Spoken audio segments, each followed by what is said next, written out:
ನಮ್ಮ ಏನಪ್ಪ ಸಿದ್ದರಾಮಯ್ಯನವರು ನಮ್ಮ ಸರ್ಕಾರ ಅಂತ ಹೇಳ್ತಾರೆ ವಿನಃ ಇನ್ನೊಬ್ಬರು ಅಂತ ಅನ್ನೋದಿಲ್ಲ, ಬಿ ಜೆ ಪಿ ಅನ್ನೋದಿಲ್ಲ. ಈ ಎಲ್ಲ ನೆಲೆಗಟ್ಟಿನಲ್ಲಿ ಹೈಕಮಾಂಡು ಇವತ್ತು ಒಂದು ನಿಸ್ಸಹಾಯಕ ಆಗಿದೆ ಅಂತ ಅನ್ನಿಸ್ತದೆ. ಯಾಕಂದ್ರೆ ಈ ಪ್ರಮಾಣದಲ್ಲಿ ಅತ್ಯಂತ ಜಾಸ್ತಿದಿಂದ ಹೇಳಿದಂಥ ಮಾತು ಏನಪ್ಪ ಅಂದ್ರೆ ಮುಂದಿನ ಈಗಿನ ಎರಡೂವರೆ ವರ್ಷದಲ್ಲಿ ಮುಖ್ಯಮಂತ್ರಿ ಹುದ್ದೆ ಖಾಲಿ ಇಲ್ಲ.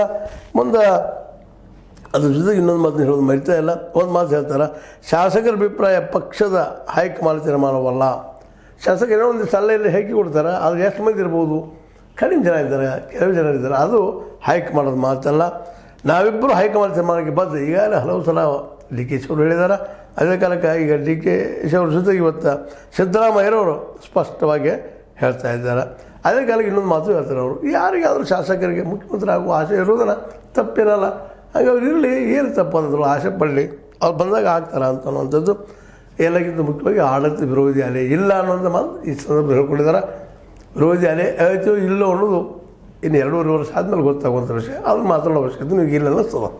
ಆದರೆ ಒಂದು ಏನಪ್ಪ ಅಂದ್ರೆ ಸಿದ್ದರಾಮಯ್ಯವರೇ ಇವತ್ತು ಅತ್ಯಂತ ಬಲಿಷ್ಠ ನಾಯಕರಾಗಿದ್ದಾರೆ ಕಾಂಗ್ರೆಸ್ನಲ್ಲ.